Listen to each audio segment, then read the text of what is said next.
In only 7 years, Gerald Muswagon managed to do the unthinkable and blow $10 million worth of jackpot winnings on frivolous spending and bad decisions.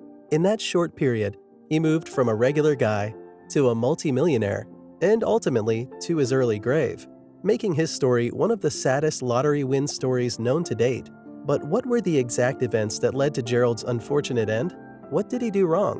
In 1998, in Winnipeg, Manitoba, Canada, Gerald Muswagon was lucky enough to win a jackpot of an even $10 million from his $2 Super 7 lottery ticket. Not in a million years did Gerald think he would have won such a large amount of money. So you can imagine his excitement on hearing the news. It was this excitement that perhaps led to the spending spree and bad decisions he made afterward. Not long after his win, rumors had begun spreading about his win all over his hometown. According to his cousin, Mike Muswagon, Gerald became surrounded by the wrong people, and many of them asked a lot of him. Gerald, however, was only happy to oblige. He went on a spending spree, buying new cars and fancy electronics for himself, his friends, and his family. At one point, he was reported to have bought 8 new flat-screen TVs for his friends within 24 hours. Gerald also bought a big house in Manitoba that doubled as a nightly pad by night, where he hosted his growing legion of fans and hangers-on. Owing to his actions, he quickly became known as a local legend in his hometown, not realizing that this was the beginning of his downward spiral. After 2 years of reckless spending, Gerald decided it was time to get a grip on his life and do something useful with his money. That was when he ventured into the logging industry and started a company he named Gerald's Logging that dealt with cutting and selling lumber. Unfortunately, the business experienced low sales and eventually had to be closed down. That took Gerald back to his endless parties, where he spent most of his remaining money on large amounts of alcohol and other drugs. His spending wasn't the only thing Gerald was reckless about. He also got into various legal entanglements, including his arrest in October 2000, where he was arrested for reckless and dangerous driving. After a night of partying and drugs, Muswagon thought it was a great idea to take his new Chevy Silverado out for a joyride at 180 kilometers per hour, which ended in a police chase. In court, he had no choice but to plead guilty and earn himself 3 months in prison.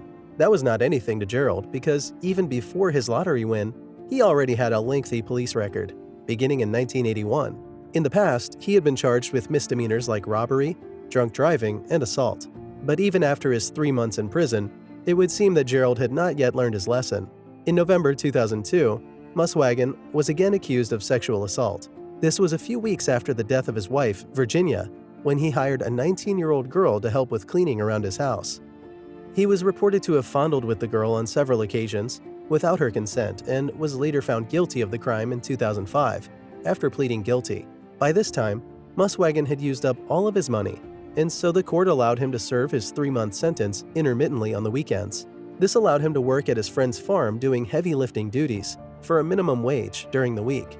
It was the only way he had left to support his girlfriend and 6 children. Given his current reality at the time and his inability to accept it, Gerald Muswagon went into a dark hole of depression. Unable to bear it, he hanged himself in his mother's garage in late 2005 at the young age of 42 years old, and his body was discovered later in the day. It was a sad moment for his loved ones, who expressed that Gerald's demise had little to do with his lottery winning and more to do with his psychological state. They expressed that ever since he was young, Gerald had passed through many hard times and had very little education. His self-destructive nature also started way before his win, meaning he already had problems that the money would never have been able to solve. So it would seem natural that he adjusted the way he did to his newfound fortune. His cousin Mike commented in an interview with Lottery Post that had Gerald had better people around him, giving him sound advice, maybe the money would have set him up for life. Unfortunately, that was not the case. Without the correct support and guidance, Muswagon ended up making bad spending choices that took a toll on him and eventually led to his untimely death. His story serves as a reminder that plenty of money comes with plenty of responsibility, and no amount of it can cater to your mental health. But what's your take? Let us know in the comments. And thanks for watching.